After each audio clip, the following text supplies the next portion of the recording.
Welcome to Sharp PR Bites. This is the podcast where we slice through the complexities of PR to serve you bite-sized insights that pack a punch. I'm AJ Sharp. I'm the founder of Sharp Relations. We are a PR agency. We're experts in food, drink, and hospitality. But there is something here for everyone looking to enhance their reputation or their brand awareness. I'm joined again by account manager Abby McCarthy. Welcome back. Hello. Thanks for having me. It's great to have you back. Today, I want to talk about how you can use, it's controversial, this subject, but AI and LLM, large language model, how we can use that in PR, not just PR, but really marketing, because you think we've got lots of smaller brands listening here who have food businesses, drinks businesses, and how they can use things like ChatGPT to enhance what they're doing with their marketing. It's a really good topic, and it's quite a difficult one, actually, because I still feel like people are finding their feet with AI. So for me, I think when AI first was like really a big thing, it was like, oh, could these replace people's, jobs, for PRs writing press releases and stuff like that? Because essentially you can give it a prompt and it can write something for you. But is it factually correct? Is it plagiarism? Like, these are the questions that I think are really good to discuss. So for me, ChatGPT is an example of AI.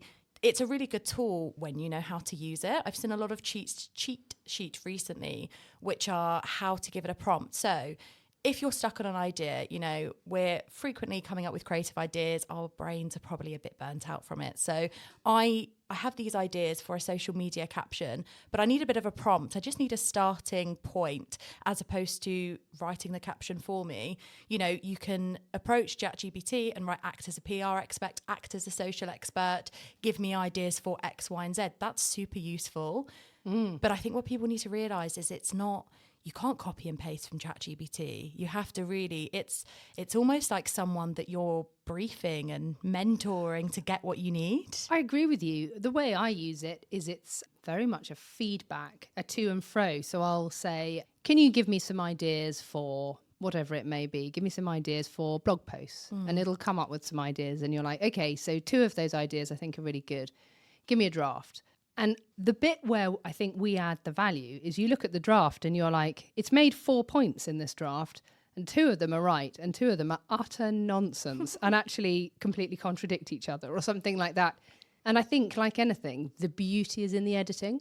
I think that's where the skill lies. I think that's a really good point. And I think you also, it depends. AJ, you've recently, signed up to the ChatGPT 4, haven't you? Like, I'm really interested to know what the differences you have found.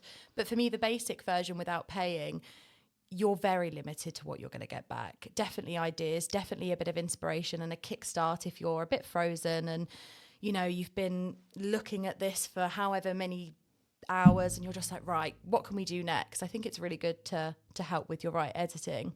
I love it because it gets rid of blank page syndrome. And as somebody who's done PR for many years, I rarely get the opportunity to actually start a press release from scratch. Generally, I'm looking at somebody's press release when it's already 95% perfect.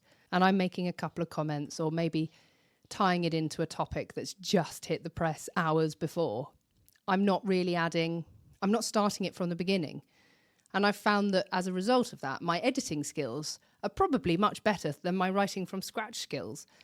And actually, what I find ChatGPT does is it spits out some words immediately, which I look at and go, well, that's utter rubbish. Or it's not rubbish. It's not bad. I reckon it's probably 60% good. The first iteration that gets spat out is 60% good.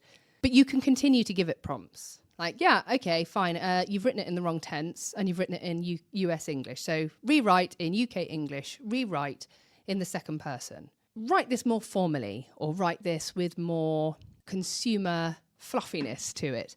You can actually give it prompts. One of my favourite ones is write this in the tone of Jeremy Clarkson. It's hilarious. Not to be republished, but it is hilarious. And then you have to edit. And that's where your skill comes in of knowing which bits are actually useful and which bits aren't. That's the thing. You need knowledge. You still need knowledge with AI. AI doesn't give you knowledge. It gives you ideas. It gives you maybe a bit more creativity and it gives you prompts, but it doesn't have the knowledge that you are going to have. And that's where you always have to make sure that you edit it and review it. And it's definitely not a copy and paste job.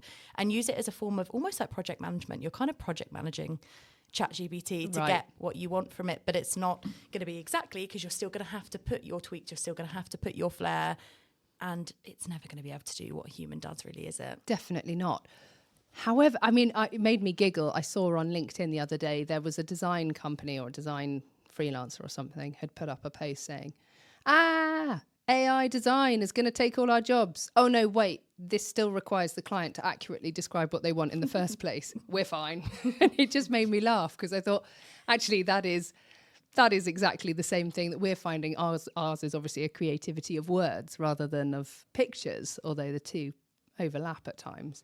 It did make me laugh because I just think that's exactly how we find it, isn't it? You're so right. I mean, I think we need to think of it as a piece of software that enhances our jobs, essentially. You know, it's a tool that gets us more organized, probably, you know, gives us prompts, etc. And I think that's sort of the best way to think of it. You know, like when you're using Slack and you still have to know the platform, you know, you need to know how to get the most out of it, or any other tool. That's how I sort of see AI, as it's a great addition, but it's interesting to know where people think this is going. I think it's going to automate an awful lot in our lives. I mean, I'm looking into ways in which we can automate things at the company. I don't want it to ever replace what we do really well, which is creating incredible, engaging, emotional copy. However, if it speeds up processes because you can automate things from one thing to another, and I'm talking about back-end processes, the sort of things that nobody knows anything about really, but it matters to us because it's like, have you remembered to make sure the team know this? Have you remembered to highlight something else that's going on? There's a whole raft of automations that can be done in the back office, in our company, in a PR agency, in any agency, in any company, that would be absolutely time-saving from an efficiency point of view. That's the key word there, isn't it? It's efficiency. You know, can AI make us efficient? If you know the best way to manage it, then yes, I think it can. You know, in a brainstorming meeting that might have taken 2 or 3 people an hour to come up with the most incredible idea that's creative, and we've tested it across all the different things. What you can do with AI is get them to spit out very quickly, get it to spit out a list of 10 options, which you can then start your meeting as if you're already halfway through it in the ideation phase. Dangerous to trust it on its own. You still need to go through your own ideation phase for sure. But how great that it's actually taken maybe 15 or 20 minutes out of that meeting and started you a little way along that line. Yes, you still need to use the human element. Yes, there's all these other different factors that there's no way this piece of software, unless you have taught it, is going to know what you know about what you're doing. The scary, exciting thing of ChatGPT-4 is that it does learn. That's the whole point, is it's you create personas. So you can create a persona that's like, speak as me, AJ Sharp, or speak as you, or Jeremy Clarkson, or whoever. And you can teach it how you want that to be. But there's a few elements there. You can't put any commercially sensitive information on there because then everyone has access to it. So you have to be really careful. And you have to be very careful about what you're uploading onto the system.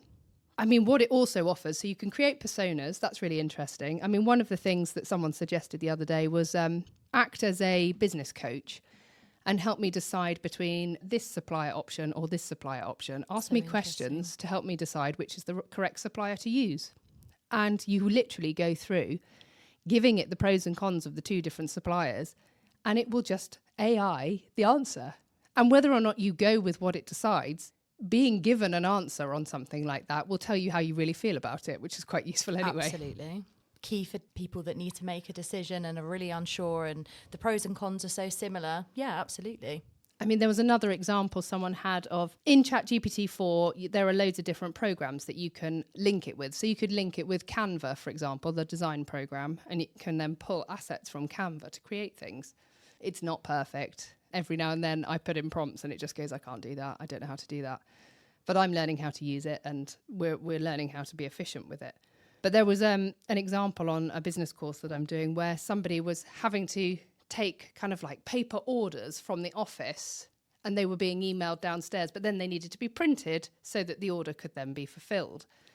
And actually they were using AI to take the order from the email, putting it already onto the sticker system, putting it already into the printer, so that the thing that prints out is actually the sticker ready to go in the box or something like that, which seems like a really obvious thing. But I think often when you run a business, you're like, yes, I know the thing is up there and I know the thing needs to be down there, but I actually don't know what I need to make that do it better. And I think it costs a frightening amount of money. And if I get a management consultant in, they're going to tell me it's a frightening amount of money. It's probably not. It's probably just AI. So interesting. Allowing you to link together two different processes in your business. And that's the thing, you know, we're talking from a PR perspective as an agency, but also brands. Like, how can AI elevate brands as well as just, you know, PR agency work? That's a really great example. I think there's so many different ways of using it that even things like on ChatGPT-4, which is supposed to get information from the internet today, as opposed to ChatGPT-3, you should be able to say things like, please plan my journey to London so that I arrive at Gales in Bloomsbury by 10 o'clock on Saturday morning. And it should say, right, you can get this train and you can do this and you can do that. I think it can do that. I haven't managed to get it to do it effectively yet, but I think it's coming, or I need to get better at what I put into it. It's like, did you ever use those little robots at school where you had to tell them to go forward 2 and left 1? Exactly that. And the result was only as good as the information you put in. I mean, this is a classic example, but a much more complex and intelligent and sophisticated software. It's only as good as the information you put into it. That's a really good way of describing it. I think it's really cool. Anyway, hopefully we get really good at using AI and we use it to really upgrade what we do and, you know, leave more space for that innovation and creativity, that human innovation and creativity that we know is why we create such amazing results for our clients. Definitely. Thank you so much for joining us on this episode of Sharp PR Bites. And thank you, Abby, for joining us again. That was really great to see you. Thank you so much. I hope you found our insights valuable and entertaining. And if you enjoyed today's episode and you want to stay in the loop, then make sure you subscribe to the podcast on your favourite platform. And your feedback means the world, so get in touch. You can get in touch on hello@sharprelations.com or via social media @sharprelations. Tag us in, share your takeaways, get in touch. We'd love to hear from you. Until next time, thanks very much.